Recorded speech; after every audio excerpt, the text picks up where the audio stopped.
നമുക്ക് എളുപ്പത്തിൽ തയ്യാറാക്കാൻ പറ്റിയ ഒരു പൊറോട്ടയുടെ റെസിപ്പിയാണ് കേട്ടോ. പൊറോട്ട ആയിട്ടും ചപ്പാത്തി ആയിട്ടൊക്കെ ഇത് കഴിക്കുക, നല്ല ടേസ്റ്റാണ്. അപ്പോൾ ഇത് നമ്മൾ പൊറോട്ടയ്ക്ക് മാവൊക്കെ കുഴക്കുമ്പോൾ നമുക്ക് വീശി അടിക്കാനൊന്നും അറിയില്ല, അങ്ങനത്തെവർക്കിത് വളരെ യൂസ്ഫുള്ളാണ് കേട്ടോ ഈ ഒരു വീഡിയോ. അങ്ങനെയൊക്കെ ഉള്ളവർക്ക് ഇത് തീർച്ചയായിട്ടും ട്രൈ ചെയ്ത് നോക്കാം കേട്ടോ. നല്ല സോഫ്റ്റായിട്ടുള്ള നല്ലൊരു റെസിപ്പിയാണ്. അപ്പോൾ അതെങ്ങനെ തയ്യാറാക്കാൻ നോക്കാം. അതിന് വേണ്ടി 1 കപ്പ് ചോറ് ഞാൻ മിക്സിയുടെ ജാറിലേക്ക് ഇട്ട് കൊടുക്കുകയാണ്. അതിൻ്റെ കൂടെ തന്നെ ഒരു മുട്ടയും കൂടി ചേർക്കുന്നുണ്ട്. എന്നിട്ട് ഇതിലേക്ക് കുറച്ച് വെള്ളം ഒഴിച്ചിട്ട് ഒരു അര ഗ്ലാസ് വെള്ളമൊക്കെ ഒഴിച്ചിട്ട് ഒന്ന് അരച്ചെടുക്കുക കേട്ടോ. വെള്ളം കൂടി പോവരുത്. ഇനി നമുക്കത് നല്ല നൈസായിട്ട് ഒന്ന് അരച്ചെടുത്ത് വരാം. അതാ അരച്ചെടുത്തത് കണ്ടില്ലേ, ഇതുപോലെ കിട്ടിയിട്ടുണ്ട് കേട്ടോ. ഇനി നമുക്കിതൊരു പാത്രത്തിലേക്ക് ഞാൻ മാറ്റുകയാണ്. നമ്മൾ പൊടി കുഴക്കാൻ എടുക്കുന്ന പാത്രത്തിലേക്ക് തന്നെ ഇത് മാറ്റിയെടുക്കണം. നമുക്കിതിലേക്ക് ഇനി ഇതാ മൈദപ്പൊടി ചേർത്ത് കൊടുക്കാം. 2 കപ്പ് മൈദപ്പൊടിയാണ് ഞാൻ ഇതിലേക്ക് ചേർത്ത് കൊടുക്കുന്നത്. എന്നിട്ടിത് നമുക്ക് നല്ലൊന്ന് മിക്സാക്കി എടുക്കണം. ആവശ്യത്തിന് ഉപ്പും ചേർക്കുക. എന്നിട്ട് നല്ലൊന്ന് മിക്സാക്കി എടുക്കുക കേട്ടോ. നമുക്ക് പൊറോട്ട ഒക്കെ കഴിക്കുന്ന അതേ ടേസ്റ്റിൽ തന്നെയാണ് കേട്ടോ ഇത് കിട്ടുന്നത്. നല്ല ടേസ്റ്റാണ്. പൊറോട്ടനേക്കാൾ സോഫ്റ്റില്ല, നമ്മൾ നല്ല അടിച്ചിട്ടൊക്കെ ഉണ്ടാക്കുന്ന ഒരു പൊറോട്ട അല്ല, ആ ഒരു സോഫ്റ്റിൽ തന്നെയാണ് നമുക്ക് ഈ പൊറോട്ട കിട്ടുന്നത്. ഇനി നമുക്കിത് കുറച്ച് നേരം കൈ വെച്ചിട്ട് ഒന്ന് കുഴച്ചെടുക്കണം കേട്ടോ. ഇതൊക്കെ ഒന്ന് സെറ്റാക്കി എടുത്താൽ മതി. അപ്പോൾ അതാ ഇതുപോലെ നമ്മൾ നല്ല സോഫ്റ്റായിട്ട് തന്നെ നമ്മൾ ബോൾ കിട്ടിയിട്ടുണ്ട് മൈദയുടെ. അപ്പോൾ കണ്ടില്ലേ, ഇതുപോലെ ആയി കിട്ടിയിട്ടുണ്ട്. ഇനി നമുക്കിതിലേക്ക് കുറച്ച് എണ്ണ ഒന്ന് തടവി കൊടുത്തിട്ട് ഒന്നും കൂടി ഒന്ന് കുഴച്ച് കൊടുക്കുക കേട്ടോ.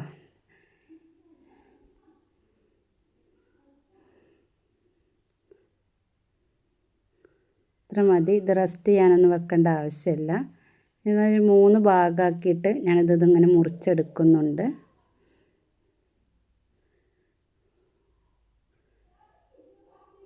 ഇനി നമുക്കിതൊക്കെ ഒന്ന് ഓരോന്നാക്കി ഉരുട്ടി മാറ്റി വെക്കാം.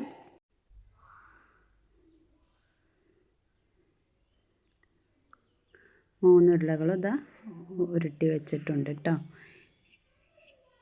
ഇനി നമുക്ക് ഈ മാവ് പരത്തുന്ന സമയത്ത് ഇതിലേക്ക് കുറച്ച് ഓയിൽ ചേർക്കേണ്ടതുണ്ട്. അതിലേക്ക് 1 ടീസ്പൂൺ മൈദപ്പൊടി കൂടി ചേർത്തിട്ട് ഒന്ന് മിക്സാക്കി എടുക്കുകയാണ് കേട്ടോ. ഈ ഓയിലാണ് ഞാൻ മാവിൻ്റെ മേലെ പരത്തുന്ന സമയത്ത് ചേർത്ത് കൊടുക്കുന്നത്.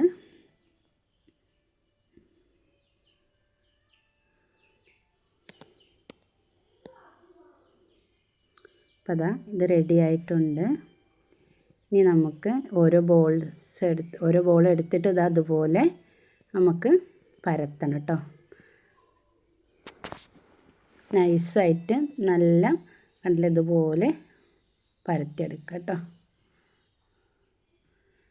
കനം കുറച്ചിട്ട് 4 വശം എല്ലാ വശം ഇതുപോലെ പരത്തിയെടുക്കുക. നല്ല കനം കുറച്ചിട്ട് വേണം കേട്ടോ പരത്തിയെടുക്കാൻ.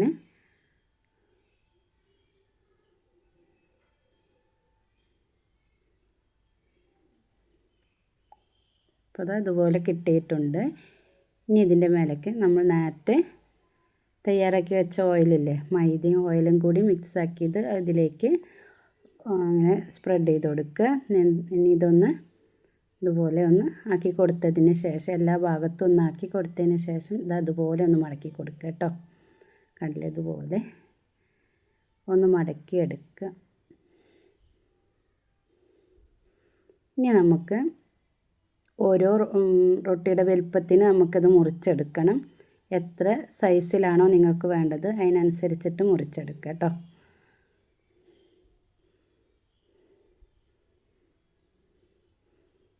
അപ്പോൾ ഞാൻ ഈ ഒരു വലുപ്പത്തിലാണ് ഇത് മുറിച്ചെടുത്തിട്ടുള്ളത്. ഇതുപോലെ നമ്മൾ മറ്റേ ബോൾസുകളും ഇതുപോലെ ആക്കി വെക്കുക കേട്ടോ. ഇതേപോലെ പരത്തിയിട്ട് അപ്പോൾ അതാ എല്ലതും ഞാൻ ഇതുപോലെ ആക്കി എടുത്തിട്ടുണ്ട്. ഇനി ഞാൻ അതിനൊന്നെടുത്തിട്ട് നമുക്ക് റെസ്റ്റ് ചെയ്യാനൊന്നും വെക്കേണ്ട ആവശ്യമില്ല, അപ്പോൾ തന്നെ പരത്തി ചൂടാം കേട്ടോ. ചോറ് കൂട്ടിയതിനുകൊണ്ട് നല്ല സോഫ്റ്റായിട്ട് കിട്ടും. ചോറ് മുട്ടയൊക്കെ ചേർത്തിട്ടില്ല ഇതിൽ, അപ്പോൾ നല്ല സോഫ്റ്റായിട്ട് തന്നെ നമുക്കിത് കിട്ടും. ഇനി നമുക്കൊന്ന് പരത്തിയെടുക്കുക. നമ്മളെ എത്ര വലിപ്പം വേണ്ട വെച്ചാൽ അതിനനുസരിച്ചിട്ട് പരത്തിയെടുക്കുക കേട്ടോ. അപ്പോൾ ഏകദേശം ഇതുപോലെയൊക്കെ ആക്കി എടുത്തിട്ടുണ്ട്. ഇനി നമുക്ക് ചൂടായ ചട്ടിയിലേക്ക് ഇട്ട് കൊടുക്കാം. കണ്ടില്ലേ, ഇതുപോലെ ഒന്നിട്ട് കൊടുത്ത് 2 വശവും ഒന്ന് വേവിച്ചെടുക്കുക കേട്ടോ. നല്ല ചെറുതായി പൊള്ള വരുന്ന സമയത്ത് നമുക്കിതിലേക്ക് കുറച്ച് ഓയിൽ ഒന്ന് സ്പ്രെഡ് ചെയ്ത് കൊടുക്കാം.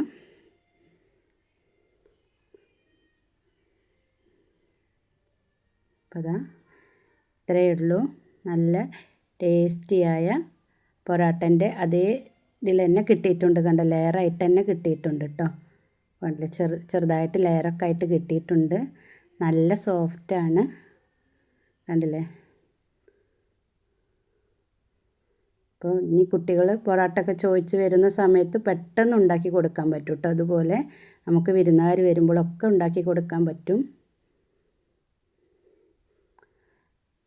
അപ്പോൾ ഇതാ ഞാനിതിൻ്റെ കൂടെ ബീഫ് വരട്ടിയതും കൂട്ടിയിട്ട് ഇതാ കഴിക്കാൻ പോവുകയാണ്. നല്ല ടേസ്റ്റാണ് കേട്ടോ. അപ്പോൾ എൻ്റെ റെസിപ്പി നിങ്ങൾക്ക് ഇഷ്ടപ്പെടുകയാണെങ്കിൽ ലൈക്കും കമൻറ്റും സബ്സ്ക്രൈബും ഒക്കെ ചെയ്യാം കേട്ടോ. Thank you.